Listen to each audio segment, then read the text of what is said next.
Breakfast na guys, naatay budbud sa Bisaya nga balanghoy, naatay bibingka ug sikwati. Kami kayo ni guys, uban ako si Chris.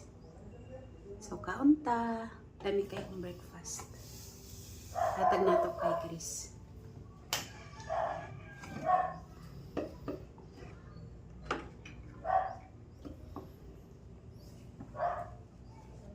Luto to sa ano ipugon love, kaya masarap.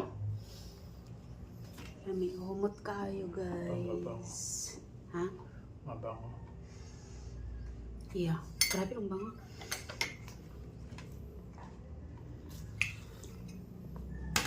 Si Kwate ang uso dere guys. Nga ano.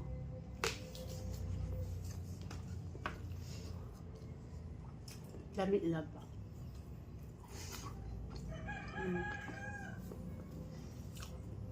Uso man nila.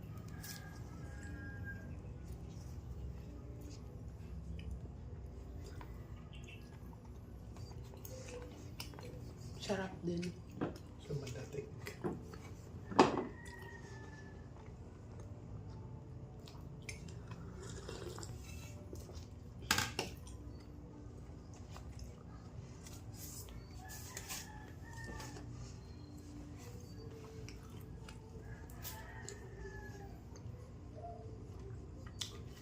Kay ka lang. Gahal ka.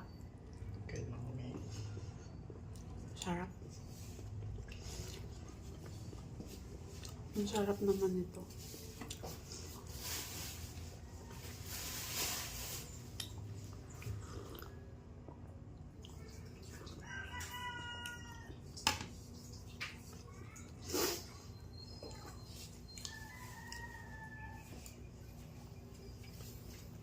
Pero mas masarap kung may bukayo na palaman.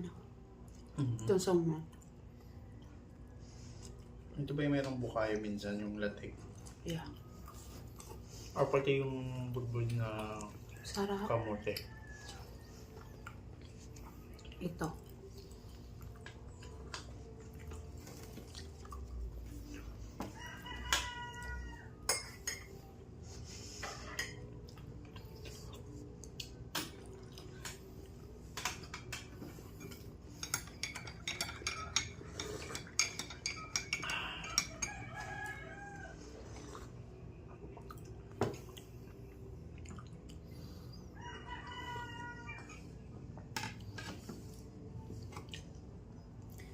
Limang piraso nito guys, 25 lang. Tapos dalawa nito, 25 lang din. So yung breakfast namin is worth 50 pesos lang. Hindi kasama to.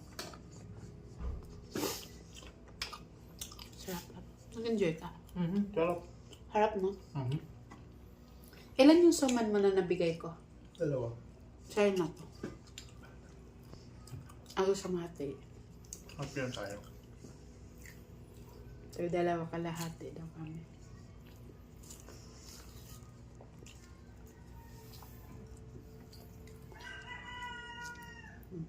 Bye.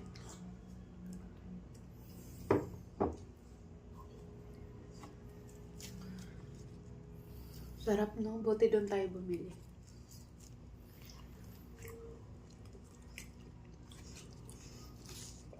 Parang hindi ko pa nakikita dito nilupak. Nilupak. Mabilis kasi mapanish yung lab. Sa bahay.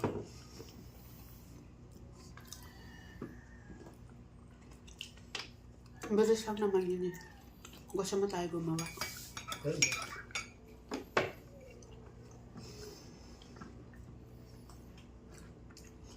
Hindi na kami nagkakape guys eh. Kaya si Kwate na lang.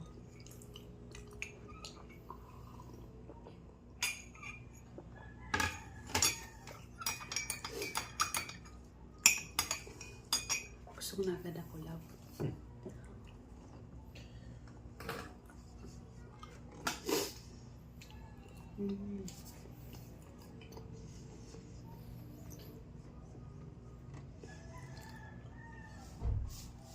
Sarap talaga ng bingka nila.